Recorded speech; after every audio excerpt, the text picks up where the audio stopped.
रहे हैं उनसे पहले हमें कुछ कुछ बातें समझनी है। वो कौन सी हैं बातें? तो हमारा जो सूत्र हमने अभी जो हमारा टाइटल है आज का, दृष्टि से ही सृष्टि, है ना। तो उसके भीतर सूत्र हैं उसके साथ जुड़े हुए।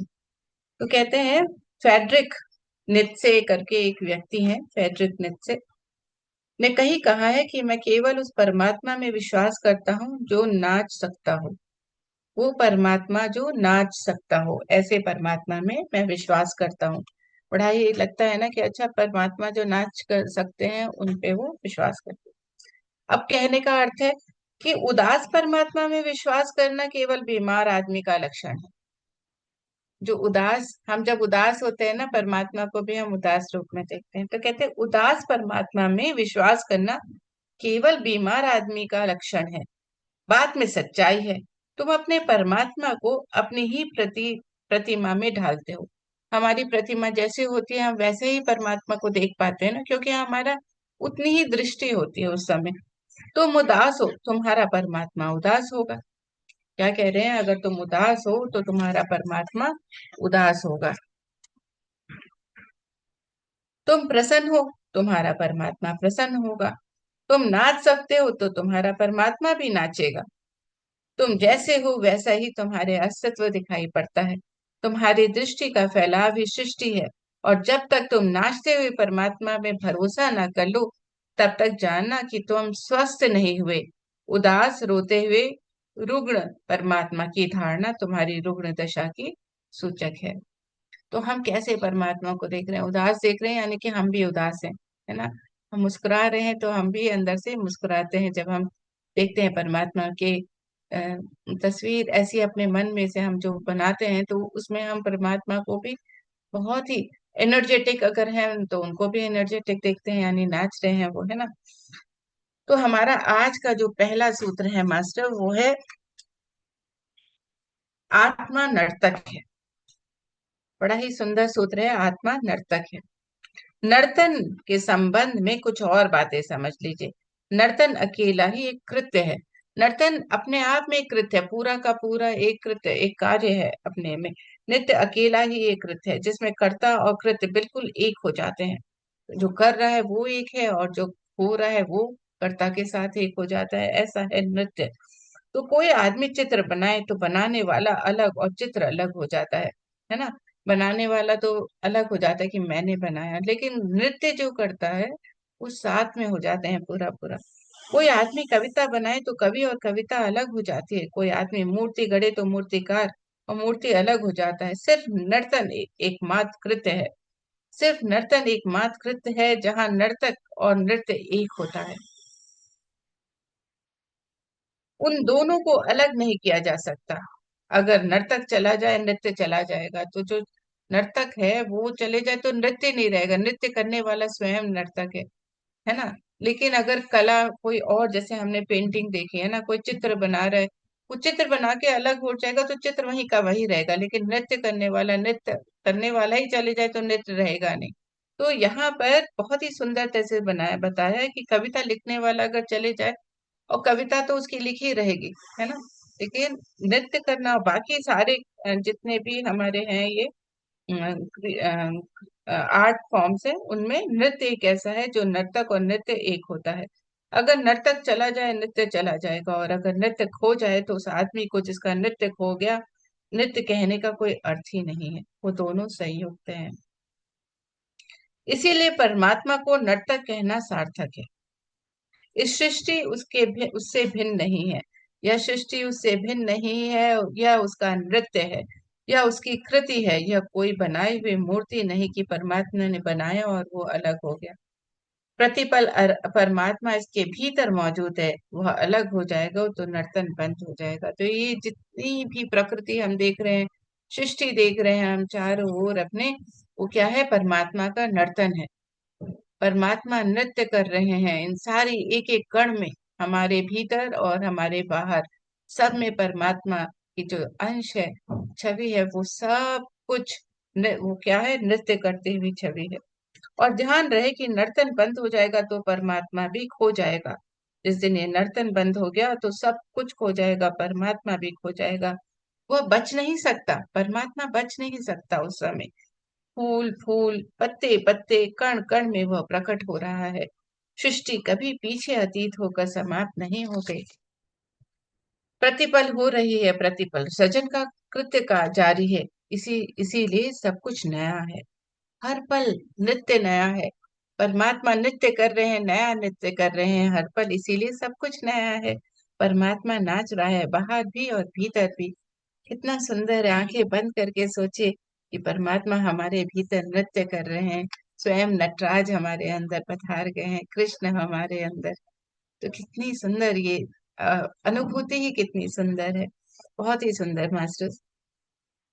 तो कहते हैं आत्मा नर्तक है, इसीलिए कहा गया है आत्मा नर्तक है। क्यों? क्योंकि परमात्मा का जो अंश है आत्मा, वो नृत्य कर रही है हमारे अंदर। हम सब आत्मा रूपी अंश है परमात्मा के। तो आत्मा नर्तक है, इसका अर्थ है कि तुमने जो भी किया है, जो भी कर रहे हो और करोगे, वह तुमसे भिन्न नहीं है, वह तुम्हारा ही खेल है। अगर तुम दुख झेल रहे हो तो यह तुम्हारा ही चुनाव है, अगर तुम आनंद मग्न हो यह भी तुम्हारा चुनाव है। और जिम्मेवार, और कोई जिम्मेवार नहीं है इसका। तो क्योंकि हम जैसा नृत्य कर रहे हैं, है ना, कई बार कहते हैं ना कि हाँ बहुत सैड सैड म्यूजिक हो रहा है ना, डांस भी वैसा ही, क्योंकि हमारे अंदर वैसा नृत्य हो रहा है। हम बहुत सैड हैं तो हमारा नृत्य भी उसी तरह से होता है, हो रहा है। अगर हम आनंद में है तो हमारा नृत्य भी वैसे ही हो रहा है। तो परमात्मा जब आनंद में है तो हम उनको अपने अंदर जैसा हम करते हैं वैसे ही अपने अंदर परमात्मा को देखते हैं। तो वो कहते हैं कि यहाँ उसको बता रहे हैं, मैं एक कॉलेज में प्रोफेसर था, नया नया वहां पहुंचा। कॉलेज बहुत दूर गांव में था और सभी प्रोफेसर अपना खाना लेकर के साथ ही जा आते थे और दोपहर को एक टेबल पे इकट्ठे बैठते थे। संयोग की बात है कि जिनके पास बैठा था उन्होंने अपना टिफिन खोला, झांक देखा और कहा, फिर वही आलू की सब्जी और रोटी। मुझे लगा कि उन्हें शायद आलू की सब्जी और रोटी पसंद नहीं है, लेकिन नया था तो मैं कुछ बोला नहीं। दूसरे दिन फिर वही हुआ, उन्होंने फिर डब्बा खोला और कहा कि वही आलू की सब्जी रोटी। तो मैंने उनसे कहा कि अगर आलू की सब्जी और रोटी पसंद नहीं है तो अपनी पत्नी से कहें कुछ और बनाए। उन्होंने कहा, पत्नी पत्नी कहाँ है, मैं खुद बनाता हूँ। उनको पसंद नहीं है, रोज टेबल पे बैठते हुए ये कहते हैं, लेकिन स्वयं बनाते हैं और स्वयं रोज आलू की सब्जी और रोटी बना लाते हैं। यही तुम्हारा जीवन है, कोई है नहीं। हंसो तो तुम हंस रहे हो, रो तो तुम रो रहे हो। जिम्मेवार कोई भी नहीं है। यह हो सकता है कि बहुत दिन रोने से तुम्हारे रोने की आदत बन गई हो। तो हम कैसे आदत बना लेते हैं, किसी को क्या होता है रोज रोज कंप्लेन करने की आदत होती है, किसी को अपने ना स्वीकार भाव में नहीं होते हैं, तो हर रोज कहते हैं कि किसी ना किसी चीज को, या तो बहुत प्रशंसा करने वाले होंगे तो वो किसी भी चीज की प्रशंसा करते रहते हैं। वो ऐसी प्रशंसा करते हैं कि कहते हैं उनका जैसा प्रशंसक कोई होगा ही नहीं संसार में। ऐसे भी हैं, कोई ऐसे रोने वाले हैं कि कुछ भी है उनके पास संपूर्ण, परमात्मा उनके साथ कुबेर जी अपना पूरा धन भी दे दे तो भी वो रोते रहेंगे, है ना। तो कुछ लोग ऐसे हैं कि वो हर चीज उनको पर्याप्त है लेकिन फिर भी वो रोते रहते हैं। तो कहते हैं कि क्योंकि ये रोने की आदत बन गई है ना, क्योंकि तुम्हारी रोने की आदत बन गई है तो तुम हंसना भूल गए हो। यह भी हो सकता है कि तुम इतने रोए हो, इतने रोए हो कि तुमसे अब कुछ और करते बनता नहीं। तो जीवन में कई लोग बहुत रोए हैं तो रोते हैं, अब उनको तो आदत पड़ गई है ना। तो अब उनको कुछ मतलब नहीं है, अब रोना भी नहीं आता, रोने के उसमें रोना भी नहीं आता, अब कुछ और करते बनता नहीं, अभ्यास हो गया है। यह भी हो सकता है कि तुम भूल गए, इतने जन्मों से रो रहे हो कि तुम्हें याद भी नहीं तभी मैंने चुना था रोना। अब हम रोते रोते ये हो गया कि हमें याद नहीं कि हमने रोना चुना था। अब तो ऐसे ही भूल गए कि हम ही ने रोना चुना था, है ना। तो ये हालत है। लेकिन तुम्हारे भूलने से सत्य नहीं असत्य होता, तुमने ही चुना था, तुम ही मालिक हो। और इसीलिए क्षण तुम तय करोगे, इसी क्षण रोना रुक जाए।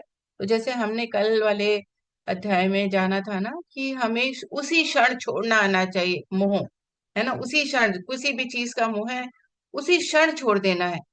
अगर आपने डिले किया कि नहीं अभी अभी थोड़ी देर में कर देंगे, कल कर देंगे या फिर किसी समय कर देंगे, तो वो मोह छूटता नहीं है, वो और बढ़ता है।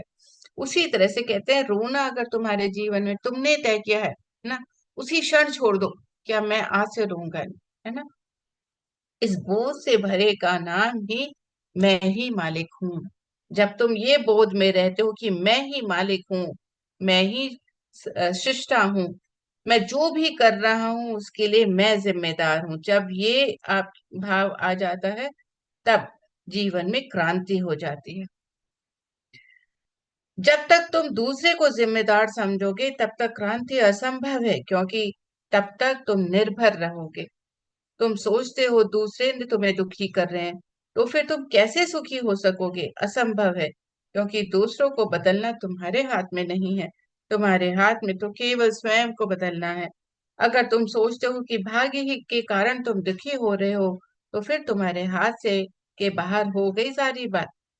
कहते हैं अगर तुमने अपने भाग्य पे छोड़ दिया कुछ भी, अपना दुख, कोई भी कारण जीवन का जो कार्य नहीं हो रहे हैं या जो भी, वो सब तुमने अगर बाहर छोड़ दिया, अपने भाग्य पे छोड़ दिया, दूसरे पर छोड़ दिया, तो वो कहते हैं कि फिर तुम्हारे हाथ से बाहर हो गई बात।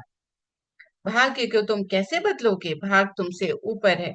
और अगर तुम सोचते हो कि तुम्हारी विधि में ही विधाता ने लिख दिया है जो हो रहा है, तो तुम एक परतंत्र यंत्र हो जाओगे, तुम आत्मवान ना रहोगे। तो हम आत्मवान कब रहते हैं? जब हम चीजों को अपने हाथ में रखते हैं, जब हम स्वयं उसके जिम्मेदार बनते हैं, तब हम आत्मवान होते हैं।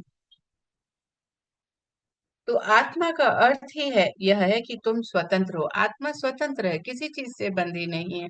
उसमें कोई सुख दुख नहीं रहता, उसमें कोई भी दर्द नहीं रहता है ना।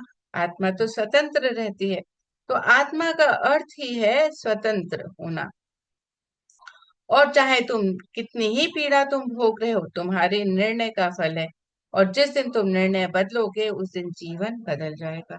तो हम देखते हैं बहुत सारे ऐसे ऋषि मुनि भी हुए हैं कि जिन्होंने ये निर्णय ले लिया कि उनको ठंड नहीं लगेगी, तो उनको ठंड नहीं लगती। जिन्होंने निर्णय ले लिया उनको भूख नहीं लगेगी, तो उन्हें भूख नहीं लगती। जिन्होंने निर्णय ले लिया है कि वो सोएंगे नहीं, नींद नहीं आएगी, तो उन्हें नींद नहीं आती। तो ऐसे बहुत सारे एग्जाम्पल्स हैं, है ना। तो वो कहते हैं कि जिस दिन तुम निर्णय बदलोगे उसी दिन जीवन बदल जाएगा। फिर जीवन को देखने के ढंग पर सब कुछ निर्भर करता है। हम कैसे अपने जीवन को देखते हैं उस पर निर्भर करता है। मैं मुल्ला नसरुद्दीन के घर में मेहमान था। एक बात फिर से बता रहे हैं कि मुल्ला नसरुद्दीन उनके प्रिय मित्र ओशो के। तो कहते हैं कि मुल्ला नसरुद्दीन के घर में मैं मेहमान था।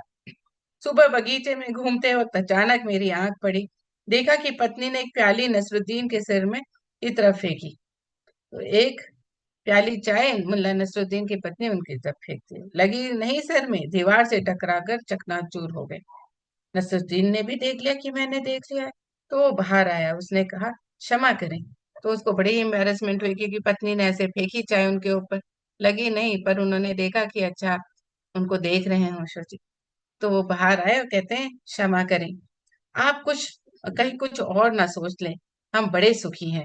ऐसे कभी कभार पत्नी चीजें फेंकती है, मगर इससे हमारे सुख में कोई भेद नहीं है। मैं थोड़ा हैरान हुआ, खुशो कहते हैं। मैंने पूछा थोड़ा विस्तार से कहो। तो उसने कहा अगर उसका निशाना लग जाता तो मैं वह खुश होती, और अगर चूक जाता तो मैं खुश होता हूँ।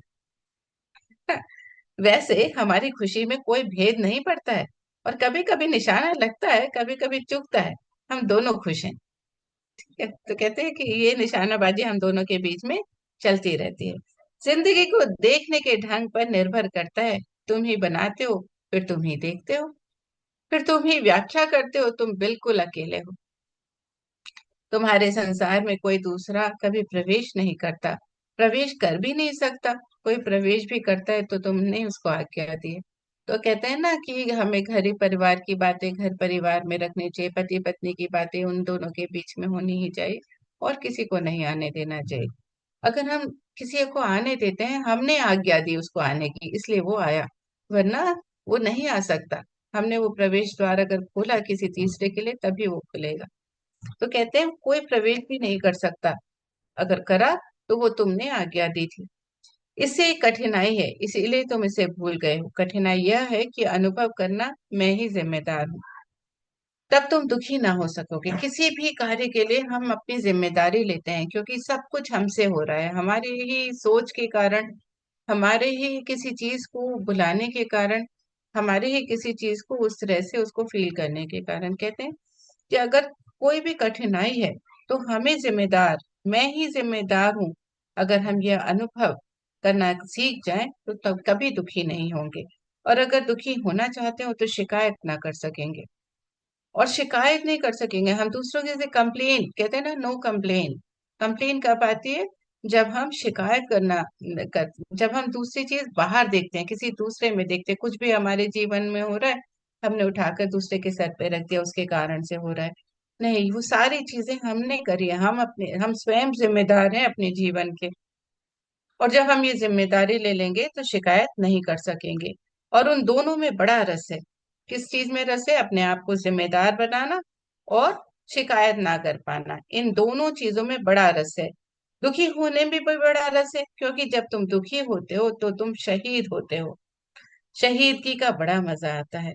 जब तुम दुखी होते हो तब तुम सहानुभूति मांगते हो। सहानुभूति में बड़ा रस है ना।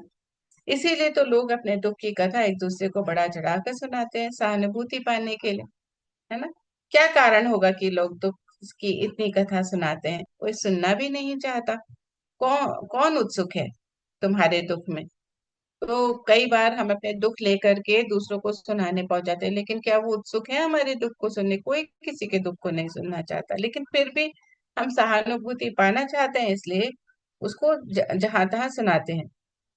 और दुख की बातें सुनकर दूसरा भी उदास होगा, हम ऐसे सोचते हैं, है ना। लेकिन लेकिन तुम सुनाए जा रहे हो, और दूसरा तभी तक सुनता है जब तक उसे आशा रहती है कि तुम उसकी सुनोगे। तो दूसरा भी तुम्हारी तब सुनता है जब उसके भी मन में कुछ है तुम्हें सुनाने के लिए, है ना, तभी वो सुनेगा। नहीं तो सुनेगा नहीं, वो बोर हो जाएगा, चले जाएगा, उसके पास कुछ भी नहीं है सुनाने के लिए। तो दो आदमी आपस में एक दूसरे के दुख शेयर कर लेते हैं, बस उतना, तभी तक सुनते हैं। एक ही सुनाएगा तो नहीं सुनेगा, अन्यथा वो खिसक जाएगा, वहां से निकल लेगा वहां से, है ना। तुम उन्हीं आदमियों को कहते हो कि ऊबने वाले हैं, जो तुम बोलने का मौका नहीं देते। तो एक समझौता है, तुम उन्हें उबाओ, हम तुम्हें उबाएं, तो दोनों एक दूसरे को उबाएं। तो ये कहते हैं, क्यों आदमी दुख की चर्चा करता है? क्या कारण है दुख की चर्चा करने का? सहानुभूति की अपेक्षा रखता है। दुख की बातें करेगा तो कोई पुचकारेगा, सहलाएगा, कोई कहेगा कि बड़े दुखी हो। दूसरे का प्रेम मांग रहे हो तुम दुख के द्वारा। तो हम क्या कर रहे हैं? प्रेम मांग रहे हैं, हम सहानुभूति मांग रहे हैं, है ना। सहानुभूति की अपेक्षा करते हैं, इस कारण से तो हम क्या कर रहे हैं? मांग रहे हैं। इसीलिए दुख में तुम्हारा बड़ा इन्वेस्टमेंट है, उसमें तुमने बहुत संपत्ति लगाई है।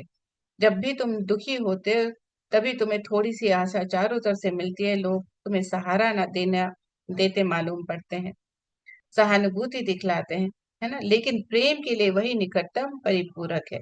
जिसको असली सोना मिला हो वह फिर नकली सोने का काम नहीं चलाता। प्रेम तुम्हें जीवन में मिला है नहीं है, और सहानुभूति कचरा है। तो क्या जिस आदमी के मन में ये होगा कि जो ऐसा फील करता है कि मुझे प्रेम नहीं मिला है, मुझे जीवन में कभी प्रेम नहीं मिला है, और सहानुभूति एक कचरा है ना, तो वो क्या करेगा? लेकिन प्रेम के लिए वही निकटतम परिपूरक। कोई भी जो तुम्हें प्रेम दे देता है, प्यार से दो बातें कर दी, तो बस तुमको लगता है सारा संसार उसने दे दिया उठा करके। लेकिन वो बाहर का है, उसने 2 क्षण प्रेम से बातें कर ली, वो कैसा है? वो है नकली सोने के समान। वो कैसा है? नकली सोने के समान है वो। क्यों कहते हैं? क्योंकि सहानुभूति नकली प्रेम है। सहानुभूति नकली प्रेम है। आकांक्षा तो प्रेम प्रेम की थी, लेकिन प्रेम को तो अर्जित करना होता है, प्रेम को अर्जित करना पड़ता है, क्योंकि प्रेम केवल उसी को मिलता है जो प्रेम दे सकता है। जो प्रेम दे सकता है उसी को प्रेम मिलता है। अगर सहानुभूति लेंगे, वो नकली सोने जैसा है।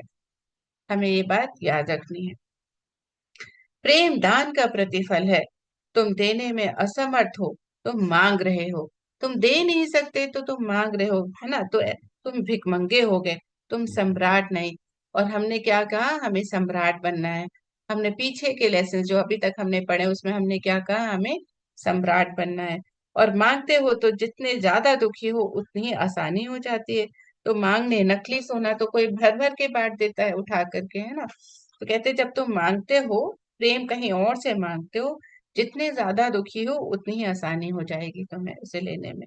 भिख मंगे को रास्ते पर देखो, वो झूठे घाव अपने शरीर में बनाए हुए है। वे घाव असली नहीं है, वह मवाद ऊपर से लगाई गई है। लेकिन जब वह बिल्कुल दुख से भरा होता है, तब तुमको भी ना करना मुश्किल हो जाता है। ग्लानि होती है, अहंकार को चोट लगती है कि इतने दुखी आदमी को कैसे ना करो। तो जो जैसे कोई बनावटी अपना शरीर बना लेते हैं भीख मांगने के कारण, सहानुभूति अंदर से नहीं आती। लेकिन जो सच में दुखी होता है, तो हम कैसे हो जाता है अंदर से कि कैसे उसकी मदद करें। अगर वो स्वस्थ तगड़ा हो तो तुम कहोगे कि मुस्तंडे हो, कुछ करो, कुछ खमाओ, कमाओ, कमा सकते हो। लेकिन दुखी आदमी को देखकर तुम बोल नहीं पाते, तुम्हें सहानुभूति दिखानी ही पड़ती है, चाहे झूठी ही सही। इसलिए तुम दुख को पकड़े हो, क्योंकि तुम्हें प्रेम नहीं मिलता। अब जिसको प्रेम का अभाव लगता है अपने अंदर, वो क्या क्या करता है ना, अपने दुख दूसरे को सुनाता है, हमने जाना। वो नकली तरह से अपने अंदर सहानुभूति लेता है कि हाँ, अगर उसको अपने को दर्द दिखाना है, दुखी दिखाना है, पीड़ा में है। तो ये सारी बातें क्या है, क्योंकि उसे प्रेम नहीं मिला, क्योंकि उसे लगता है उसको प्रेम नहीं मिला, बाहर प्रेम खोज रहा है। जिसको प्रेम मिला है जीवन में, वो आनंदित होगा, वो आनंद को पकड़ेगा, दुख को नहीं। दुख पकड़ने जैसा है ही नहीं। दुख को कौन पकड़ना चाहेगा, कोई नहीं पकड़ना चाहता है ना। लेकिन जो आनंद में है वो ही ऐसा कर सकता है। जिसको प्रेम का अभाव लगता है, वो क्या करता है, दुख पकड़ लेता है, नकली सहानुभूति लेने के लिए, नकली प्रेम लेने के लिए। फिर तुम्हें सुविधा है शिकायत करने में, क्योंकि जब तुम करते हो तो तुम्हें दुख, तो करते हो दूसरे तुम्हें दुखी कर रहे हैं। तब जिम्मेदारी का बोझ हट जाता है। जब मैं तुमसे कहता हूँ, सारे शास्त्र तुम्हें कहते हैं और सारे बुद्ध पुरुषों ने एक ही बात कही है कि तुम ही जिम्मेदार हो, कोई और नहीं, तब बड़ा बोझ मालूम पड़ता है। कैसे, अगर किसी कोई अपना दुख पीड़ा बता रहा है ना हमें, आपने कभी अनुभव करा होगा कि कोई व्यक्ति है जो आपको बता रहा है, अपने दुख बता रहा है बहुत गहराई से, है ना, मेरे पास ऐसा हो गया, उसने ऐसा करा और वो है। लेकिन आप रुक करके क्या बोलते हो, तुम ही जिम्मेदार हो। तो उसे कैसा लगता है, उसे लगता है वो ले नहीं पाता है ना, इस बात को। तो जब तुम ये कहते हो तुम ही जिम्मेवार हो और कोई नहीं, तब बड़ा बोझ मालूम पड़ता है उसको। सबसे बड़ा बोझ तो यह मालूम पड़ता है कि अब शिकायत तुम किसी पर फेंक नहीं सकते। अब उसको लगता है इन पे तो शिकायत नहीं चलेगी। वो व्यक्ति जैसे ही तुमने कहा कि तुम जिम्मेदार हो, वो शिकायत नहीं कर पाता है हमारे सामने, है ना। और उससे भी बड़ा बोझ यह पड़ता है कि अब तुम सहानुभूति किससे मांगोगे। वो व्यक्ति सोचता है इससे तो काम नहीं चला, ये तो कह रहा तुम ही जिम्मेदार हो। तो अब उसको नया व्यक्ति ढूंढना पड़ेगा, है ना। तो क्या है कि अब तुम सहानुभूति किससे मांगोगे अगर तुम ही जिम्मेदार हो। उसे लगता है अब मैं कहाँ जाऊंगा, मैं ही जिम्मेदार हूँ, अगर तो मैं सहानुभूति कहाँ से मांगूंगा, अभी तो आदत पड़ गई है सहानुभूति मांगने। और भी गहरे में यह कठिनाई खड़ी होती है कि अगर तुम ही जिम्मेवार हो तो बदलाहट की जा सकती है। और बदलाहट करना एक क्रांति है। अब अगर वे व्यक्ति ने समझ भी लिया, आपने कहा कि हाँ, तुम जिम्मेदार हो, इस व्यक्ति से जो अपनी सहानुभूति लेने के लिए आया आपके पास, तुमने कहा तुम ही जिम्मेदार हो, तो अब दो बातें हो गई। एक ही, वो शिकायत नहीं कर पाएगा, दूसरा वो सहानुभूति नहीं ले पाएगा, और तीसरा उसको बदलना है। अब उसको पता चलेगा कि हाँ, मेरी जिम्मेदारी है, तो अब मुझे बदलना पड़ेगा। और बदलाहट एक करना एक क्रांति है, एक रूपांतरण से गुजरना। तुम्हारी पुरानी आदतें हैं, वे सभी तुम्हें तोड़नी पड़ेंगी। तुम्हारे ये पुराना ढांचा, यह सब गलत है। अब तक तुमने मकान बनाया, वह पूरा का पूरा नर्क है। लेकिन तुमने ही बनाया, चाहे कितना ही बड़ा बना लिया हो, वह उसे पूरा गिराना पड़ेगा। अतीत का सहारा, सारा का सारा श्रम व्यर्थ हो जाता मालूम पड़ता है। लगता है अच्छा, ये मेरी गलती थी, है ना, जो मेरी अपनी ही कार्य हैं जिसके कारण से मुझे दुख प्राप्त हुआ। तो उसको लगता है ये जो इतना भर भर के उसने बनाया था, जिससे दुख प्राप्त हो रहा है ना, जिससे वो अकेलापन अनुभव कर रहा है, जहाँ प्रेम नहीं है, उस सबको हटाना पड़ेगा। हटाना इसलिए पड़ेगा क्योंकि दीवारें उसने बनाई है, इसलिए तुम इस सत्य से बचने की कोशिश करते हो। क्या सत्य है कि हम जिम्मेदार हैं, तुम जिम्मेदार हो, है ना। तो ये जो सत्य है, तुम जिम्मेदार हो, लेकिन तुम जितने बचोगे उतना ही तुम भटकोगे। जिस दिन ये एक भटकना जैसा है कि हम जब अपनी जिम्मेदारी नहीं लेते हैं अपने जीवन की, तब हम भटकते रहते हैं। तो उससे भटकना अगर हमें खत्म करना है, तो हमें ये सत्य को अपना लेना है कि मैं जिम्मेदार हूँ। अगर नहीं करेंगे तो बच नहीं पाएंगे, एक ना एक दिन उसको स्वीकार करना पड़ेगा। हम भटकते ही रहेंगे तब तक। तो कहते हैं कि पहली बात तो समझ लो कि तुम केंद्र को अपने अस्तित्व के, हम अपने जीवन के केंद्र हैं, ठीक है। कोई जिम्मेदार वही नहीं, और कितना ही बोझ मालूम पड़े लेकिन वही जिम्मेदार हो। यह इस सत्य को अगर स्वीकार कर लोगे तो जल्दी ही दुख हो जाएंगे। तो आगे वो कहते हैं कि अगर तुम नर्क ही जाना चाहते हो तो तुम्हारा चुनाव है, लेकिन फिर शिकायत का कोई कारण नहीं है। तुम ही प्रसन्नता से दुखी दुख में जाओ। तो आगे ये जो सूत्र है, आत्मा नर्तक है ना, ये सबसे बड़ा कीमती वाला सूत्र है, क्योंकि ये हमें हमारे जीवन की जिम्मेदारी सिखाता है। तो ये बड़ा ही कीमती सूत्र है, ये पहला सूत्र, आत्मा नर्तक है। तुम्हारे कृत्य और तुम्हारा अस्तित्व अलग अलग नहीं है। तुम्हारे कृत्य तुम्हारे ही अस्तित्व से निकलते हैं। जो हमने कहा कि परमात्मा अगर नृत्य कर रहे हैं तो परमात्मा और नृत्य एक है ना। ये नृत्य वाली जो बात है, इसे हमें ध्यान रखना है कि आत्मा नृत्य कर रही है हमारे अंदर। हम उसको नृत्य कैसे करा रहे हैं? अलग अलग हमारा अस्तित्व, यानी कि हमारा अस्तित्व क्या है, ये जो चोला है वो, और हमारा जो कृत्य है, जो हम काम कर रहे हैं, वो अलग अलग नहीं है ना। तुम्हारे कृत्य कितने ही अस्तित्व में निकलते हैं, जैसे नृत्य निकलता है नर्तक से। और नर्तक अगर चिल्लाने लगे कि मैं इस नृत्य से परेशान हूं, मैं इसे नहीं करना चाहता, तो तुम क्या कहोगे? अगर नृत्य जो हम ही, हमारे कार्य हमारे नृत्य हैं, ठीक है, और हमारा ये जो चोला है, हम ही नृत्य करने वाले हैं। इसी तरह से अगर जो नर्तक है ना, अगर वो चिल्लाने लगे मुझे नृत्य नहीं करना, मुझे नृत्य नहीं करना, तो हम क्या कहेंगे? क्या कहोगे? हाँ, तुम कहोगे रुक जाओ। यही तो कहेगा दूसरा, रुक जाओ मत करो नृत्य, ठहर जाओ। कौन कहता है तुमसे नाचो? तुम ही नाच रहे हो, रुक जाओ। अगर यह सब व्यर्थ है और तुम्हें रसकर और प्रीतिकार नहीं लग रहा है, अगर तुम्हें दुख मिलता है, तो रुक जाओ, ठहर जाओ। तो नृत्य करने वाला अगर कहे नहीं नहीं मुझे नहीं करना, चिल्लाएगा, तो हम यही कहेंगे। इसी प्रकार से जो हम कार्य कर रहे हैं, हम इस जो स्वरूप में है, हमने जो ये अस्तित्व पाया, उसमें हम जो भी कृत्य कर रहे हैं, वो नृत्य समान है। अगर नृत्य के कारण हमें दुख मिल रहा है या हम उसके उससे आनंद नहीं ले रहे, तो हमें अपने कृत्य को रोकना पड़ेगा, है ना। आत्मा नर्तक है, इसका अर्थ यह है कि तुमने जो भी किया, तुमने ही किया है। जैसे वृक्षों के से पत्ते निकलते हैं, ऐसे तुम्हारे अस्तित्व से तुम्हारे कृत्य निकलते हैं। जैसे वृक्ष से पत्ते निकलते हैं, वैसे ही हमारे इस अस्तित्व से हमारे कृत्य निकलते हैं। तो ये हमें समझना बहुत जरूरी कि कृत्य हमारे ही भीतर से निकल रहे हैं। और दूसरी बात समझ लेना जरूरी कि आत्मा नर्तक है। अगर तुम्हारे दुख के नृत्य को, इस विषाद और संताप से भरे जीवन को तुम रोक दोगे, तो नर्तन तो नहीं रुकेगा। तो हमारा नर्तन इस पे डिपेंड नहीं है कि दुख दुख और संताप पे हमारा नृत्य रुक डिपेंडेंट नहीं है। तो नर्तन तो नहीं रुकेगा, नर्तन का रूप बदल जाएगा। बस जैसे ही हम दुख और संताप को छोड़ देंगे, है ना, तो हमारा जो नर्तन का रूप है वो बदल जाएगा, क्योंकि नर्तन तो रुकेगा नहीं सकता, वह तुम्हारे जीवन का अंग है। हमारा नर्तन, जो हमारी श्वासें हैं वो तो चलती रहेंगे, जो श्वासों के नृत्य चल रहा है वो हमारा अंग है, वो नहीं रुकेगा, वो हमारा स्वभाव है। और श्वास के द्वारा हम जो कार्य कर रहे हैं, क्योंकि जब तक श्वास है तब तक नृत्य चल रहा है ना। नृत्य किस बात का चल रहा है? अलग अलग कृत्यों का चल रहा है। तो अगर हम ये कृत्य अगर रुक जाएंगे हमारे, तो इसका मतलब ये नहीं है कि सब नृत्य रुक जाएगा हमारा।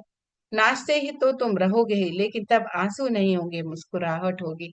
जैसे ही हम दुख भरे नृत्य को छोड़ देंगे, वैसे कार्य छोड़ देंगे जो हमें दुख देते हैं, तो बस हमारे नृत्य का स्वभाव बदल जाएगा। अब आंसू नहीं होंगे, मुस्कुराहट होगी। तब तुम्हारे नृत्य में एक गीत रहेगा, एक पुलक होगी, एक आनंद होगा, एक हर्षोन्माद होगा, एक मस्ती होगी। अभी तुम्हारा नृत्य नारकीय है, वह स्वर्गीय हो जाएगा।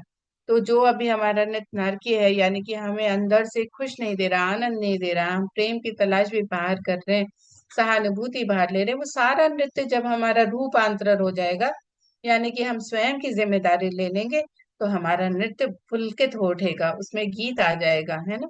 उसमें एक मस्ती होगी और हर्षनाद हो जाएगा, और तब वो नरकीय से स्वर्गीय हो जाएगा। तो कहते हैं दुख और उदास में थोड़ा फर्क है। अब हम जानते हैं मास्टर्स कि दुख और उदास क्या है। हम कहते हैं दुख और उदास एक ही नहीं है।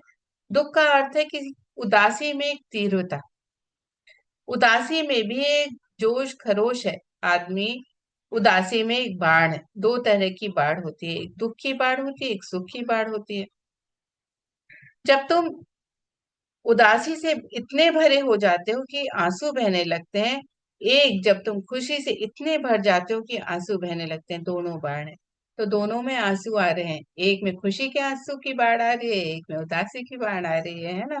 जब कोई आदमी संसार को छोड़कर भाग जाता है क्योंकि उसे लगता है यहाँ दुख है तो यहाँ सुख है, या तो यहाँ सुख है, वह भी छूट जाता है, तब वह उदास हो जाता है। कोई बाढ़ नहीं आती, ना सुख की ना दुख की। जब हम भागना शुरू कर देते हैं ना कि यहाँ पे बहुत दुख है, या यहाँ तो सुख है, तो यहाँ पर वो छूट जाता है। तुम अपने साधुओं को, सन्यासियों को जाकर देखो, वे मुर्दा हैं, जैसे जीते जी मर गए हो, नर्तन जैसे बंद हो गया हो। दुख को तो छोड़ भागे हैं, साथ में सुख भी छूट गया है। तो जो हम हमें पितामह बच्चे जी हों या हमारे सभी गुरु चाहे वो कोई भी आपके गुरु हैं, आप देखो क्या कहते हैं, संसार में रह करके ही हमें आध्यात्मिकता रखनी है ना। वो ये नहीं कहते संसार को छोड़ करके भागो, हिमालय भाग जाओ। तो वो यहाँ क्या बता रहे हैं कि जो साधु और सांसारिक में सन्यासियों को जाकर देखो कि वो तो भाग गए हैं अपने घर बार को छोड़ करके, है ना। जैसे जीते जी मर गए हों, उनको लगता है देख करके जीते जी मर गए हों, क्योंकि नर्तन जैसे बंद हो गया, उनके अंदर का आनंद ही बंद हो गया है। तो वो किस चीज का सहारा लेते हैं, अलग अलग तरह का सहारा लेते हैं, है ना। तो दुख को तो छोड़कर भागे हैं, साथ में उनका सुख भी छूट गया है ऐसा लगता है, क्योंकि वह सुख भी दिखाई पड़ता है। क्योंकि वही सुख भी दिखाई पड़ता है। उनकी आशा यह थी कि जब वे दुख को छोड़कर भाग जाएंगे तो सुख भी, सुख ही सुख बचेगा। यही भूल है, संसार में दुख है, वहां सुख भी है। तो दुख और सुख, क्योंकि यहाँ पे द्वैत है ना, हम एक को छोड़ करके भाग नहीं सकते। दूसरा हमारे पीछे पीछे अगर हम भाग गए हैं छोड़ करके, तो हम यानी कि हम दूसरा भी भाग जाएगा। संसार में द्वैत हमेशा रहता है, हमें यहाँ पर दुख और सुख दोनों ही मिलेंगे। अगर दुख को हम छोड़ के भागेंगे तो सुख भी भाग जाएगा। तुम सुख को तो बचाना चाहते हो, दुख को छोड़ना चाहते हो, दुख को छोड़कर भागते हो, सुख भी छूट जाता है इसी कारण से। तो वो कहते हैं वो साधु उदास था, साधारण साधु रहा होगा, क्योंकि सच में जो साधु है वो सुख दुख दोनों को छोड़ता है। तो ये बहुत ही इंपॉर्टेंट बात है मास्टर, जो दुख को छोड़ करके भागता है ना, वो साधु नहीं है। जो केवल दुख को छोड़ के संसार से भाग जाता है वो साधु नहीं है। वो व्यक्ति ना जो सुख को पकड़े ना ही दुख को पकड़े। सुख है तो सुख में भी नहीं उसको आकर्षण होना चाहिए कि मुझे और सुख मिले, और दुख से वो भागे नहीं। ऐसा ही व्यक्ति साधु होता है, यानी कि सुख और दुख दोनों को वो सामान्य रूप से उसमें छोड़ देता है। सुख को बचाना नहीं चाहता, सुख दुख दोनों को छोड़ता है। तो ऐसा ही जो साधु है वो सच्चा साधु है। जैसे ही सुख दुख दोनों को छोड़ता है, उदासी खो जाती है, क्योंकि उदासी उन दोनों का मध्य बिंदु है। जब तुमने दोनों को ही छोड़ दिए तो मध्य बिंदु भी खो जाता है, और तब तक एक नई आयाम की यात्रा शुरू होती है, जो आनंद, शांति, निर्वाण, जो भी हम नाम देना चाहें, वो हमें मिलने लगते हैं। तो ऐसा बहुत ही इंपॉर्टेंट है कि सुख और दुख को जब हम छोड़ देते हैं तो आनंद, जो बीच का बिंदु, वो हमें प्राप्त होने लगता है। हमें दोनों सिरों से धीरे धीरे कदम बढ़ाते हुए हमें मध्य में आना है। मध्य के आनंद बिंदु को पाना है अगर, तो सुख और दुख दोनों से धीरे धीरे धीरे धीरे अपने आप को कम करते हुए, न सुख से सुख में जुड़े और न दुख से दुख में जुड़े, तो हम धीरे धीरे हम वो केंद्र बिंदु में पहुंच जाते हैं जहाँ सिर्फ आनंद ही आनंद है। आनंद में बाढ़ नहीं है, आनंद ठंडीकरण है। जैसे सुख की बाढ़ है और दुख की बाढ़ है ना, पर आनंद में बाढ़ नहीं है। आनंद एक ठंडी किरण है, ठंडा प्रकाश है, वहां बाढ़ नहीं है। आनंद उदासी जैसा एक अर्थ में है, उदासी सुख और दुख के मध्य में है, आनंद सुख और दुख के पार है। उदासी एक स्थिति है अंधकार की, जहाँ सब स्थिर हो गया, मृत्यु की, जहाँ सब आलस में पड़ गया। आनंद एक सतेज अवस्था है जागृति की, लेकिन वह ना वहां सुख है ना दुख है। तो हमें ये देखना है कि आनंद, आनंद क्या है, आनंद एक सुख और दुख से बहुत ही पार चीज है। उदासी एक स्थिति है अंधकार की। तो हम अगर हम उदास है ना, तो हमें समझ लेना है कि हम अंधकार में हैं, क्योंकि जहाँ प्रकाश है वहां पर तो उदासी नहीं होती है। और जहाँ तो जब जहाँ सब स्थिल हो गया है मृत्यु की, जहाँ सब आलस में पड़ गया है, जहाँ सब आलस है ना, तो वहाँ मृत्यु जैसा है। तो वहां प्रकाश तो है, लेकिन जहाँ वहां ना सुख है ना दुख है। जहाँ इस संबंध में आनंद भी उदासी जैसा है, जहाँ ना दुख है ना सुख है। वहां प्रकाश तो है, लेकिन प्रकाश सुख जैसा नहीं है, क्योंकि सुख के प्रकाश में भी तीव्रता होती है और पसीना आ जाता है। सुख से सभी लोग इसलिए थक जाते हैं। तुम देर तक सुखी नहीं रह सकते। कुछ भी अगर आपको निरंतर मिल रहा है, कितनी बोरिंग लाइफ हो गई। अगर किसी को आप पूछो ना, तो उसके पास सब कुछ है, अथाह पैसा है, अथाह उसके पास सामान है जीवन का, लेकिन वो फिर भी उदास होता है। क्योंकि वो इसलिए उदास होता है क्योंकि सुखी ज्यादा देर नहीं रह पाता, उसको कुछ नया चाहिए। अब सुखी होने के लिए भी कुछ नया चाहिए, है ना। तो क्योंकि सुख थकाएगा, और और उसमें तीव्रता है, बुखार है। अगर तुम्हें रोज रोज लॉटरी मिलने लगे तो तुम मरोगे, तुम जिंदा ना बचोगे। कहते हैं, अगर रोज ही लॉटरी निकलने जाए, अब उसको इतना पैसा संभालना है, क्या करूं मैं, कैसे रखूं, कहाँ रखूं, है ना, किस तरह से इस पे टैक्स बताऊं, आदि आदि, तो वो थक जाएगा, कितना थक जाएगा उसको संभालने में रोज रोज लॉटरी। तो बचेगा नहीं। बस एक आध बार मिले तो ठीक है, लेकिन कोई भी चीज रोज रोज मिलने लगे तो इतना ज्यादा हो जाएगा, तनाव से तुम सो ना सकोगे। तो छाती इतनी धड़केगी तो कि तुम विश्राम ना कर पाओगे। अभी धड़कना, हृदय की गति बढ़ जाती है, क्योंकि रोज मिल रहा है। अब रोज तो समय ही नहीं है विश्राम करने का, उसी में उठा पटक में लगा हुआ है, इधर से उधर करना है। एक्साइटमेंट भी है, अब कल क्या होगा, उत्तेजना इतनी होगी कि तुम्हारी हत्या बन जाएगी। इसीलिए सुख हमेशा होम्योपैथी की मात्रा में झेला जा सकता है, धीरे धीरे, है ना। होम्योपैथी की मात्रा तुम ना झेल सकोगे, बस जरा जरा सी पुड़िया में मिलता है। तो काफी दुख, थोड़ा सा सुख, बस उतना ही झेला जा सकता है, क्योंकि वह भी तनाव है, उसमें भी गर्मी और तनाव है। तो जैसे हमने दुख के बारे में जाना कि हमने सुख के बारे में जाना कि सुख को भी लेना आसान नहीं, क्योंकि उसमें एक्साइटमेंट है, उत्तेजना है, रोज रोज लॉटरी लग रही है, रोज रोज जो चाहिए वो मिलता जा रहा है, अथा मिल रहा है, तो उसमें एक्साइटमेंट नहीं रहता है। धीरे धीरे क्या होता है, वो एंजाइटी क्रिएट कर देता है हमारे अंदर एक्साइटमेंट के कारण से। और फिर इसीलिए वो कहते हैं कि सुख ना हमें एक छोटी छोटी होम्योपैथी की जो पुड़िया होती है उसके हिसाब से मिलते रहना चाहिए, तभी है काम। अब दुख भी बड़ा तनाव है। अब दुख के बारे में बता रहे, जैसे सुख के बारे में बताए, ऐसे दुख के बारे में बता रहे। क्या बता रहे कि दुख भी तनाव है, सुख भी तनाव है, दोनों में उत्तेजना है। आनंद उत्तेजित चिता की दशा है। वहां प्रकाश तो है लेकिन ताप नहीं है, वहां नृत्य तो है लेकिन उत्तेजना नहीं है। तो आनंद अनुत्तेजित चिता की दशा में है। वहां एक शांत मौन नृत्य है, जहाँ कोई आवाज नहीं होती, जहाँ शून्य में नर्तन है, जिससे कोई थकान नहीं आती, वो शरीर का नहीं है। सुख और दुख दोनों शरीर के हैं, आत्मा का आनंद वह एक दूसरा ही नर्तन है। तो हमें क्या चीज को पाना चाहिए, ना ही हमें शरीर का दुख चाहिए, ना ही हमें शरीर का सुख चाहिए।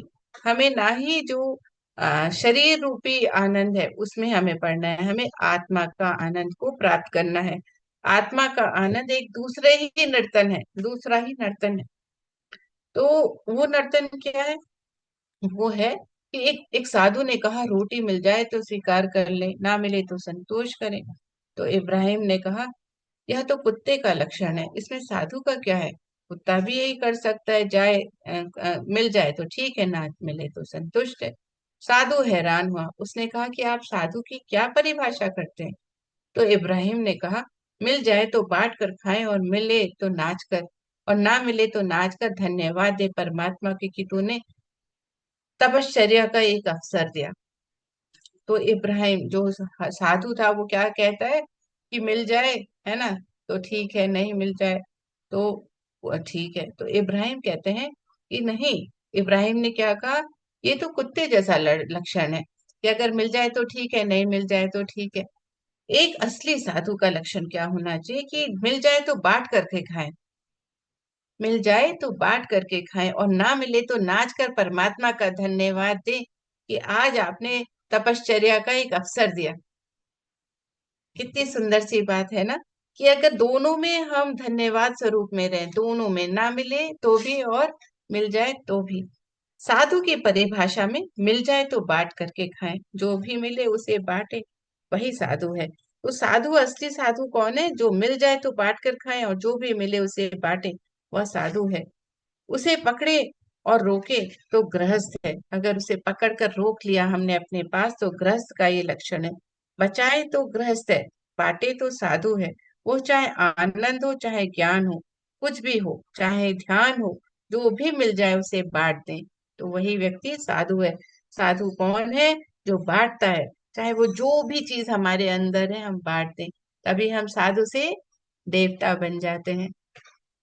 तो मास्टर्स, ये बहुत सुंदर है, क्योंकि एक बड़े मजे की बात है, इस संसार में दो चीजें हैं, अगर तुम उन्हें बांटोगे तो वे कभी कम ना हो जाएंगी, इसलिए आदमी पकड़ते हैं। तुम तिजोरी को बांटोगे तो ज्यादा दिन तिजोरी बचेगी नहीं, क्योंकि इस संसार में सभी सीमित है, बांटा ही क्या, इसीलिए संसार में सीमित को पकड़ना पड़ता है। पर इस आदत को आत्मा में ले जाने की जरूरत नहीं है, वहां सब संपदा असीम है। वहां जितना बांटो उतना बढ़ता है, जितना अलीचो उतना नया आता है। सागर का आनंद है। तो हम आत्मा रूपी चीजों को हमें पकड़ना है, सांसारिक रूपी चीजों को नहीं पकड़ना। सांसारिक रूपी चीजें खाली करती हैं हमें, है ना। तो जो आत्मा रूपी चीजें हैं उनको हमें बांटना है, उनको हमें पाना है और उन्हीं को हमें बांटना है। तो हमने आत्मा रूपी चीजों में क्या पाया? कि आनंद, हमारे जो जीवन का आनंद है वो आत्मा में होता है ना। शरीर में से केवल सुख और दुख है। इसी तरह से वो कहते हैं कि जो भी आत्मा रूपी है वो जितना बांटेंगे उतना बढ़ता है, वो असीम है। जहाँ जितना बांटो उतना बढ़ेगा, जितना उलीचो उतना ही नया आता जाता है। सागर है आनंद। इब्राहिम क्या ठीक कहते हैं, मिले तो बांट कर खा लो, अकेला ना खाए बांटे, ना मिले तो नाच कर धन्यवाद दे। संतोष काफी नहीं है, क्योंकि संतोष में तो उदासी है। संतोष में हम कॉम्प्रोमाइज कहते हैं, कि हमने कॉम्प्रोमाइज कर लिया है ना। तो कहते हैं, लोग अक्सर कहते हैं कि संतोषी सदा सुखी, गलती में है। संतोषी सुखी नहीं होता, संतोषी सिर्फ सुख मानता है, भीतर गहरे में दुखी होता है। संतोषी क्या है? कि उसने संतोष कर लिया किसी चीज का, ठीक है ना। अब नहीं मिल रहा है तो ठीक है, संतोष कर लिया, लेकिन अंदर गहराई में वो दुखी होता है, लेकिन कुछ भी नहीं कर पाता, अवश्य है। इसीलिए संतोष की धार लेता है। न संतोषी नहीं, संतोष तो उदासी का हिस्सा है। सह लिया, ज्यादा शोरगुल ना मचाए, शिकायत ना की, यह मरे हुए चित्त का लक्षण हुआ। जो संतोष करने की बात है वो है मरे हुए चित्त का लक्षण, कि अब हम, मेरे बस का नहीं रहा, मैंने तो जितना करना था हाथ पैर मार लिए, अब ठीक है जो है। तो इब्राहिम ने कहा कि ना मिले तो नाच कर धन्यवाद दे, कि तूने एक अवसर दिया तपश्चर्या का। आज उपवास होगा, मिले तो धन्यवाद, क्योंकि बांटा, फैलाया, ना मिला तो धन्यवाद। तो मास्टर्स, हमने यहाँ पे क्या सीखा? कि हमने जाना आज बहुत सारी बातें, कि हमें आत्मा से जुड़ना है, हमें सांसारिक चीजों से नहीं जुड़ना है। हमें संतोष ऊपर ऊपर है, भीतर दुख का घाव है, वह महल्लम पट्टी है, वह उपचार नहीं है। संतोष ऊपर ऊपर है ना। तो क्या करते हैं ना, साधु संतोषी नहीं होता, साधु आनंदित होता है। परिस्थिति कोई भी हो, मिलेगा तो बांट कर आनंदित होगा, नहीं मिलेगा तो ना मिलने में भी नाचेगा और आनंदित होगा। तो साधु ऐसा होना चाहिए जो कि ना मिले तो आनंदित हो रहा है, और है तो बांट करके खाने वाला है। आत्मा का स्वभाव नर्तन है, और आत्मा दो तरह से नाच सकती है। इस तरह से नाच सकती है कि चारों तरफ दुख का जाल पैदा हो जाए, चारों तरफ उदासी भर जाए, तो हमारा नृत्य किसी भी तरह का हो सकता है। एक ऐसा गीत हम लगा लें कि हाँ बस वो उदास धुन है तो हम उदासी महसूस करेंगे, ऐसा नृत्य जो उदासी से भरा है तो उदास हो जाएंगे। तो हमारे अंदर का नृत्य कैसा चल रहा है, ये हम पर निर्भर करता है कि हमने कैसा नृत्य कर रहे हैं। संन्यास आनंद का नृत्य है और ग्रस्त दुख का नृत्य है। नरक कहीं और नहीं है। तुम इस आशा में मत बैठ करके रहना कि नरक कहीं और है। नरक तुम्हारे गलत नाचने का ढंग है, जिससे तुम दुख पैदा होता है। स्वर्ग भी कहीं और नहीं, स्वर्ग तुम्हारे ठीक नाचने का ढंग है। तो नरक भी हमारे नाचने का एक ढंग है कि हम किस तरह के कृत्य कर रहे हैं, कैसे हम कार्य कर रहे हैं। और स्वर्ग भी हमारे ही भीतर है। तो अगर इसको बहुत संक्षिप्त में जानते हैं कि नृत्य क्या हो रहा है ना, जहाँ पे हम बांट रहे हैं। अगर हमें मिल रहा है तो हम बांट रहे हैं, तब भी नृत्य है ना, तब भी वो आनंद कर रहे थे। और अगर नहीं मिला तो भी हम आनंद में है, क्योंकि हम धन्यवाद कर रहे हैं, ग्रेटिट्यूड में है परमात्मा की, कुछ एक अवसर मिला उसको। तो हम अंदर से अगर ये दोनों नृत्य चालू रखेंगे तो हम सदा आनंद में रहेंगे। लेकिन अगर हम ये सोचेंगे अरे आज तो मिला नहीं, आज मुझे है ना रोटी मिली नहीं, है ना, मिली तो बस अपने में तक सीमित कर ली, तो हम हमें वो आनंद नहीं प्राप्त होगा।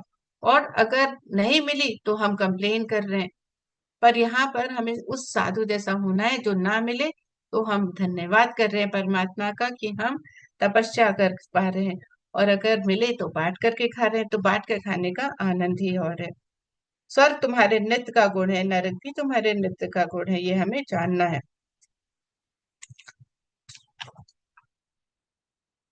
तो यहाँ पर आत्मा नर्तक है। तो अभी हमने जो जो जाना वो हमें जानना है क्या। सुख और दुख दो ढंग से आत्मा नाच सकती है, ये हमारा संक्षिप्त में क्या है, सुख और दुख दो ढंग से आत्मा नाच सकती है। अगर तुम दुखी हो तो तुमने गलत ढंग सीख लिया है नाचने का, ढंग बदलो। ये अभी हमने जितनी भी बातें जानी वो उसका सार क्या है, कि सुख और दुख दो तरह के नाचने के ढंग है हमारे ही भीतर। अगर हम दुखी हैं तो हमने गलत ढंग से हम नाच रहे हैं, हमने सीख लिया, अब हमें ढंग बदलना है। यानी कि कंप्लेन नहीं करनी है हमें, हमें बाहर की सहानुभूति और बाहर से प्रेम नहीं लेना है। हमें अपने नाचने का ढंग बदल देना है, यानी कि बांटना सीखना है, और नहीं है तो भी आनंद में रहना है। तो हम अगर अपने ये नाचने का ढंग बदल देंगे तो किसी के ऊपर दोष नहीं डालेंगे, शिकायत नहीं करेंगे। जब तक शिकायत नहीं करेंगे तुम गलत नाचते नहीं रहोगे, क्योंकि तुम्हें यह ख्याल ही नहीं आएगा कि मेरी भूल है। सदा भूल दूसरे की है, शिकायत बंद कर देना है। फिर वो कहते हैं कि और जहां जहां तुम्हें दुख पैदा होता है खोजो गौर से, तुम्हारे भीतर ही उसके कारण मिलेंगे, उन कारणों को छोड़ दो, क्योंकि जिनसे दुख पैदा हुआ उन कारणों के किए जाने का प्रयोजन ही क्या है। तो बेहतर यह होगा कि तुम फसल ही ना बो तो भी ठीक रहेगा, खाली पड़ा खेत तो तुम्हें भी बुरा नहीं है। तो अगर हम कुछ नया नया नहीं बोएंगे अपने अंदर तो खाली छोड़ना ज्यादा बेटर है। तो कहते खाली पड़े रहने से तुम डरते क्यों हो? ध्यान बीज की खाली अवस्था है। तो ध्यान खाली होना मतलब ध्यान, खाली होने का मतलब है ध्यान। ध्यान बीज की खाली अवस्था है। ध्यान जैसी कोई किसान 2 साल साल के लिए खेत को खाली छोड़ दे, कुछ भी ना बोए, ऐसा ध्यान बीज की अवस्था है। और ध्यान रखो, गलत करने के से ना करना बेहतर है। कुछ देर के लिए रुक जाओ, कुछ मत करो जब तक ना ठीक। तो हम ध्यान में करते कुछ नहीं करना है हमें, है ना, हम सब छोड़ करके ध्यान करते हैं, तो ये बीच की अवस्था है कि हमें कुछ करना ही नहीं है। कुछ देर तक रुक जाओ, कुछ मत करो, जब तक कि ठीक करना ना आ जाए तब तक करना है ना करना बेहतर है, क्योंकि हर गलत कृत्यों की श्रृंखला पैदा करता है, उसको ही हम कर्मों का जाल कहते हैं। फिर वो कहते हैं आगे कि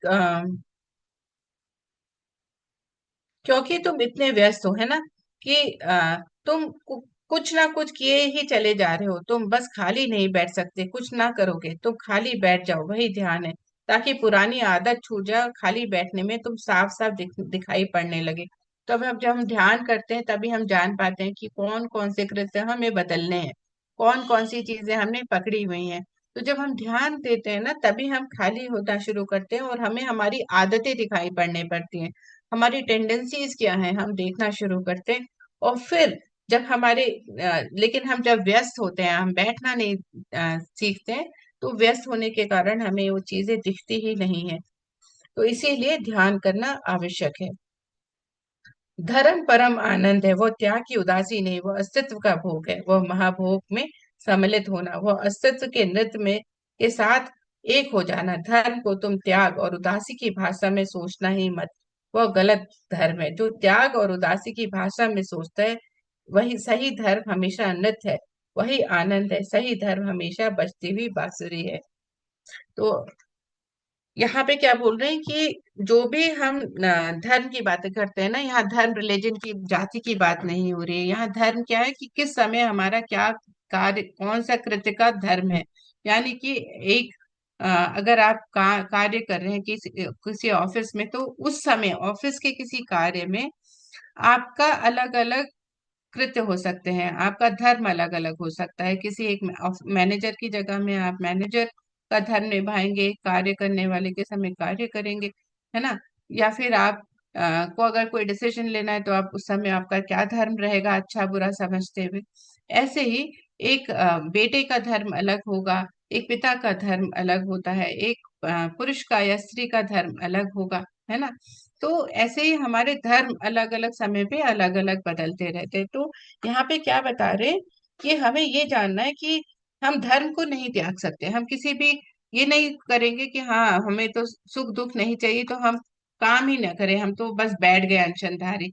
लेकिन कब तक कर पाएंगे, है ना। तो धर्म को नहीं त्याग सकते, हम भाग नहीं सकते। जैसे कि कृष्ण ने अर्जुन को कहा कि भागना नहीं है हमें, हमें कृत्य करना है, हमें धर्म को अपनाना है। हमारा धर्म उस समय क्या है।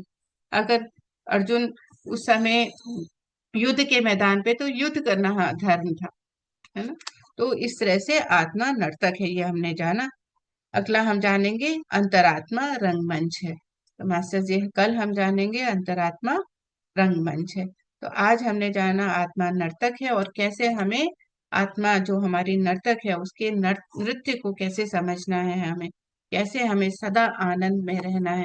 और हमने वो चीजें बातें जानी कि जो हमें नहीं करनी चाहिए, और जो हमने वो जानी जो हमें करनी चाहिए। यानी कि हमें सहानुभूति, प्रेम, ये सारी चीजें बाहर से नहीं लेनी है। जो लेना है और हमें ना ही कभी कंप्लेन करना है।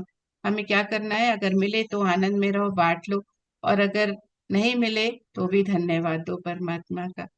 तो ये जब हम इन सारे भाव में रहेंगे तो हमारी आत्मा बहुत सुंदर नृत्य करेगी और हम आनंद में ही रहेंगे। Thank you so much masters. यहीं पे मैं अपनी वाणी को विराम देती हूँ, और सबको धन्यवाद। आप सबका हृदय से धन्यवाद मुझे सुनने के लिए, ये अवसर प्रदान करने के लिए। ग्रेटिट्यूड दिल से।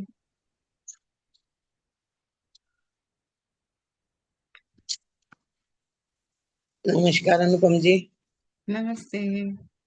क्या नमस्ते सावित्री। रजनीश का जो इनका जो दर्शन है बहुत वो है, और उन्होंने समझाने का कितना प्रयत्न किया।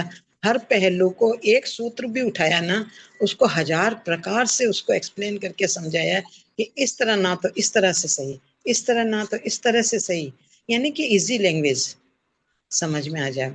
और किस प्रकार से, अच्छा ये बात बिल्कुल सही है कि हम अ, चले गए छोड़ के, मगर संसार तो मन में बसा हुआ है। यदि उसको नहीं छोड़ा तो जंगल में कुछ भी प्राप्ति नहीं होगी। हम्म। इसके लिए शायद एक बहुत पुराना वो कह नहीं सकती मैं, बुद्ध है का भी उनमें चित्र दिखाया है। एक जो नर्तकी के साथ है, ऐसा होता है। वो कौन सी फिल्म है पता नहीं। उसमें एक दो लाइन है उसकी गाने की, संसार से भागे फिरते हो भगवान भगवान। को तुम क्या पाओगे, संसार से भागे फिरते हो। ये भोग भी एक तपस्या है, तुम आने के मारे क्या जानो, ये भोग भी एक तपस्या है, तुम जाने के मारे क्या जानो, तुम जाने के मारे क्या ना जानो, जाना संसार पार से से भागे भागे फिर फिरते हो। आपने शायद अनुपम जी सुना होगा, ये जो अपने योग हट के जो ऋषि हुए हैं, गोरख मच्छंदर नाथ, यस, मच्छिंद्रनाथ यतिराज। जी। हाँ यतिराज, तो कहते हैं हाँ। ना इन्होंने कितना कहा कि जाग मच्छंदर गोरख है। मच्छंदर नाथ जी आसाम में, वहां की जो वो कामाख्या देवी जी। हाँ। नहीं नहीं नहीं नहीं, हाँ। वो तो उनकी साधना स्थली थी। मच्छंदर नाथ जी वहां की जो राजकुमारी कह दे या कौन कह दे, वो इतनी थी कि जो पुरुष जो पुरुष मुझे पूर्णतया तृप्त कर देगा उसे मैं जानूंगी, और फिर मैं योगी, बड़ी योगिनी थी वो। और मच्छंदर नाथ जी वहां पे रहे, उन्होंने पूर्ण रूप से उन्हें तृप्त किया, और उसके बाद में जब वो इतने उसमें हो गए विलासित कि वो तो एक बड़े योगी थे। अब उनके जो चेले चपाटे कि अरे गया कहाँ मच्छंदर, वो योगी गोरक्षनाथ जी को मालूम पड़ा। तब उन्होंने इस चीज को, ये एक नाटिका थी मेरे, उन्होंने ऐसा किया था, मुझे आधी पर्दी याद पूरी नहीं है, मगर उनको जगाने के लिए वापस कि तुम्हारा मार्ग क्या है, यानी भोग से दूर भगते हैं। यदि भोग से यदि कहने का भाव ये कि यदि इंसान भोग से पूर्णतया तृप्त हो नहीं जाता होता है, है। वो हाँ, नहीं नहीं नहीं नहीं नहीं, पूर्णतया से तृप्त हो जाता है, फिर वो योग की तरफ जाता है। यानी कि यदि ये बिल्कुल। दोनों दोनों जो चैप्टर है ना, भोग और योग, ये अपन भोग को उस श्रेणी में लेने लगे, मगर नहीं। यदि पूर्ण तृप्ति, यानी आप भूख का है, वो पूरा खा लेगा तो फिर उसको कलाकंद का प्याला दोगे, खाएगा क्या? वो नहीं खाएगा। नहीं। यानी दोनों का यहाँ जो बड़े, अपन साधारण मानव की ये बात नहीं बताई है, यहाँ पे योगी की बात बताई है। तो उन्होंने फिर गुरु गोरक्षनाथ जी वो आए और उनको वहां ले गए, क्योंकि उस वक्त का जो वो समय काल था, वो यवनों का और मुगलों का आक्रमण था उस वक्त। इनको तो एक ये लोग योगी थे, तो इस भारत को जगाने के लिए आए थे। मगर वहां एक जो ये चीज बताई है, ये जो चीज बताई उसका है, तो जैसा कि ये रजनीश ने जी ने अपने दर्शन में बताया है ना, कि पूर्ण तृप्तता, यदि आप संसार से जाके जंगल में बैठोगे और भोग अपने, पूरा मन तो भरा हुआ तुम्हारे संसारिकता से, कहाँ तुम योग कर पाओगे? नहीं कर पाओगे। तभी तो नहीं कहते हैं कर ना, पाएंगे। प्लेटफॉर्म खाली करो। किसान बीज डालने के लिए जा रहा है, पहले जमीन को एकदम प्लेन करता है, खरपतवार को हटाता है, सब चीजों को प्लेन हो जाती है, तब जाके वो हल से उसमें बीज डालता है। तो कैसे डलेगा ये बीज? पहले बिल्कुल। इन खाली इच्छाओं करो। को, इच्छा रूपी खरपतवार को हटाओ। और नाचने का जहां पे इतना सुंदर इन्होंने दृष्टांत दिया है कि नाच दोनों अवस्था में बताया है, नेगेटिव में और बिल्कुल। पॉजिटिव। हाँ, ये हमारी बुद्धि निर्णय करे कि हम कौन से की तरफ झुक रहे हैं, और कौन से इसे करने से हमारे आगे के रास्ता क्लीन हो रहा है। तो ओशो जी का जो दर्शन है, रजनीश जी का, बड़ा सुंदर है। बड़ा और इतना सुंदर। सुंदर है, बहुत ही अच्छे से सुंदर से व्याख्या करके बता रहे हैं। तो ये चीजें आत्म मंथन की है, और हमें इन पे सतत कार्य करना। ऐसा नहीं मैं तो मैंने 4 साल हो गए, अरे नहीं, 4 साल की यदि तुमने साधना करी, 1 सेकंड में भ्रष्ट हो जाती है। तो हमें हर वक्त अवेयर अवेयर रह के साधना में तो सतत लगे। मैंने 10 दिन हो गए ध्यान, आप 4 दिन ही करूंगी, नहीं नहीं, ये तो तुम्हारा क्रम टूट जाएगा, फिर वापस तुम्हें उसी नाके पे आके शुरुआत करनी पड़ेगी। तो आपने बताया बहुत सुंदर है, अति उत्तम, थैंक यू सुंदर। Very much. Thank you thank so much. और जो हाँ, यहाँ पर भी उन्होंने संतोष की बात बताई ना, जो आपने कहा कि भोग, जब भी हमारे अंदर भोगने की कामना है, कोई भी, है ना, कोई भी चीज, जब तक तृप्ति यू। नहीं आती है तो वो संतोष, लेकिन संतोष क्या करता है, दबा देता है। आपने कॉम्प्रोमाइज कर लिया, संतोष वो शब्द है जो कॉम्प्रोमाइज कर लिया पूरी तरह से। हमें यहाँ पर जो आज हमने पढ़ा ना, वहां पर यही बता रहे हैं कि संतोष, अगर आपने कह लिया कि हाँ मुझे ठीक है संतोष है, क्योंकि अब लगा कि सारे हाथ पैर मार लिए, अब नहीं हो पाएगा, अब आधा वो अधूरा नहीं होना चाहिए, तृप्ति आधा है तो अधूरा। पूर्ण करो, पूर्ण तो तृप्ति कर लो। संतोष से हमें तृप्ति को पाना है। जब हम्म। तृप्त हो जाएंगे, वही ओशो का भी था ना कि कोई भी हम्म। चीज में तुम्हारा मन पड़ा है तो तृप्त हो जाओ, इतना कर लो, तृप्त हो इतना जाओ, कर लो बिल्कुल। उसको कि अब हाँ, उसकी चाह ही खत्म हो जाए अंदर से पूरी आधा तरह अधूरा से। नहीं। आधा आधा। अधूरा मत छोड़ो, कुछ भी है हाँ, संसारिक, हाँ, उसको बराबर। अच्छे से खाने की तरफ तृप्ति है तो खाओ, जितना खाना है खा लो, खा लो, खा लो, हेलो। जो भी खाना है वो खाओ, एक दिन वो तृप्ति आ जाएगी, है ना। किसी भी हम्म। प्रकार के भोग हैं, उनको हमें भोग लेना है अच्छे से, उसके बाद तृप्ति को पा लेना है। मगर नहीं तो अवेयर रहो, अवेयर अवेयर रहो। रहो।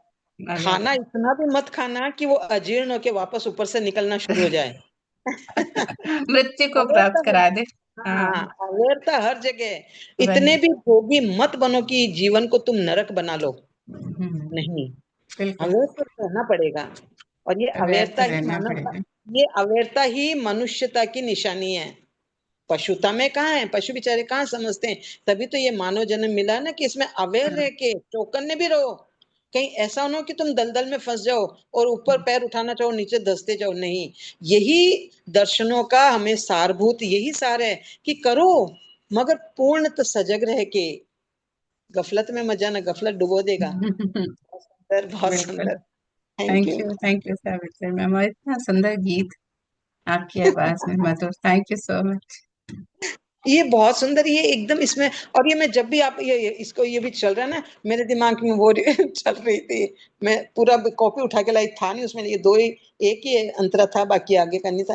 मैंने कहा देख किसी दिन सर्च करके, मेरे को क्या है, देख के इस फोन में नहीं कर सकती मैं, तो लिख लेती हूँ ना, फिर उसको करने में मेरे को आनंद आता है। तो मेरी थोड़ा सी मेरी कमजोरी मानती हूँ। ये लिखा हुआ नहीं है मेरे पास।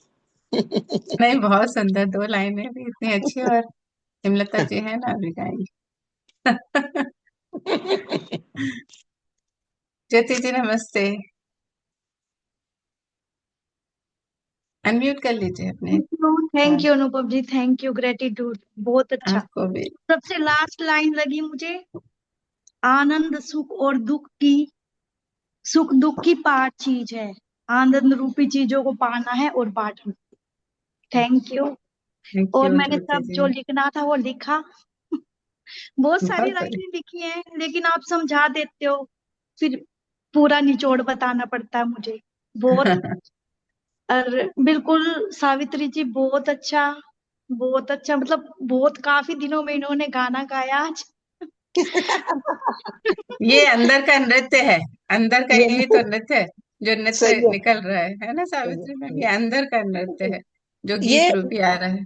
ये अनु जी, एक क्या है कि प्लेटफॉर्म नहीं मिला था। प्लेटफॉर्म इन सेंस, जैसा हम सभी उस दौर से गुजरे हैं, और हमें, मैं तो थैंक्स उनका बोलती हूँ कि ये प्लेटफॉर्म हमको दे के गई है वो दिव्य आत्मा। सच बता रही हूँ कि यहाँ बैठ के हम एक दूसरे से अपने शेयरिंग कर रहे हैं। नहीं, कौन जानता था, कहाँ घर के बाहर तक नहीं निकले थे कभी। तो ये तो लग रहा है इतना सुंदर मंच हमको मिला है। उस दिव्य आत्मा का बहुत बहुत धन्यवाद है हमें। और यदि जिस दौर से मैं गुजर रही हूँ, मुझे लग रहा है कि मुझे जीने का एक जरिया मिल गया। नहीं, बड़ी, नवजीवन। बिल्कुल नहीं, बड़ी विचित्रता है कैसे इंसान, हम्म, प्रभु करता वो जाने, मगर उसकी लीला है। उसने ये पार्ट भी दे दिया कि तुम चलो जियो, जी लो, जी जी लो, लो। अब खुल के जी लो, तृप्त बस हो जाओ। ये मेरा ये मेरा शौक था, और मुझे हाँ, प्लेटफॉर्म मिला। और मुझे इसमें आप सब इतने मेरे अपने मिले मुझे, कि सब मुझे इस प्रकार से करते तो मेरा उत्साह बढ़ता है। ईश्वर से रोज कहती हूँ, परमात्मा घमंड का अंकुर भी मत फूटने देना। और यदि कोई बहन मुझे ठीक से डांट दे, यदि मेरे किसी कमी कमजोरी या मेरी अधिकता को, तो मैं समझू कि अच्छा हुआ, यदि कोई अंकुर पनप रहा था उसको निकाल के फेंक दिया, मैं उसका धन्यवाद दूंगी। वो दौर ना आए मेरे साथ, और हम ऐसे हंसी खुशी से अपनी शेयरिंग करते रहें। Thank you. Thank you so much. Thank you Anupam ji, thank you, thank thank you you, Jyoti ji, thank you. Thank thank you, thank you, thank you Anupam ji. नहीं नहीं, थैंक यू सो संसार मच गुरु से भाई, आप सबको भागे फिरते फिरते हो, हो। भगवान को मान तुम को क्या तुम क्या, पाओगे, इस लोक को तुम अपना न सके, इस लोग को क्या इस पनाओगे। लोग लोक को तुम्हें तुम क्या पाओगे। पछताओगे। ये पाप है क्या, ये पुण्य है क्या। है क्या। हेमा जी, हेमा हेमा जी, जी, आप म्यूट हो गए, हेमा जी, आप म्यूट हो गए, जी, म्यूट, हाँ। आप है ना, आप बोलिए। इसको इसको यदि वो जो वो बोलते हैं ना, लिखा ये हुआ प्रिंट करके पाप भेज है सकते हो क्या, तो भेज देना यार मुझे। भेज दिया मैंने आपको। है क्या। लिखा हुआ भेज दिया। आपको भेजा है, हाँ। वाह, थैंक यू। हर युग में बदलते धर्मों मनो को को कैसे आदर्श बनाओगे, बनाओगे, ये ये भोग भोग भी भी एक एक तपस्या है, है, तुम तुम त्याग के त्याग के मारे मारे क्या जानो। क्या जानो, अपमान अपमान। रचयिता का होगा, रचना को क्या ठुकराओगे। वैसे हमको टोन नहीं आ रही है इसकी, जो असली है वो सीखनी ये पड़ेगी। सावित्री मैम, आप खोल के कौन है, किस। मगर आपने आज ये जो अनुजी ने जो पूरा ये दर्शन बताया है उसका सार, वो इस पूरे गाने में है। पूरा इस गाने में है। हम सीरियस इसको और अच्छे से और गा के और हम सहेंगे ना, तो बिल्कुल लगता है आज का वो आप जो चैप्टर है सॉल्व है इसके अंदर। हम्म, बिल्कुल। कहते हैं ये जग अपना है, तुम कहते हो झूठा सपना है। हम इस जन्म बिता हम जन्म बिता कर जाएंगे, तुम जन्म गवा कर गंवा जाओगे। कर जाओगे। यानी यहाँ इसमें ये बताया है कि ये मनुष्य जीवन मिला है, और इसमें जो ये सब सारी चीजें हैं जो इसमें अभी जैसे पॉइंट टू पॉइंट है, यदि हम कहने मैं वैराग्य मैं नहीं कर सकती मैं, और आज एक पॉइंट बता दूं कि हकीकत से यदि किसी ने भी ये भूल ये गलती जीवन में की है, समय है, सुधार लो। अवेयर रह के सब चीजों का सदुपयोग, दुरुपयोग देखो शब्दों का अंतर है, सदुपयोग और दुरुपयोग।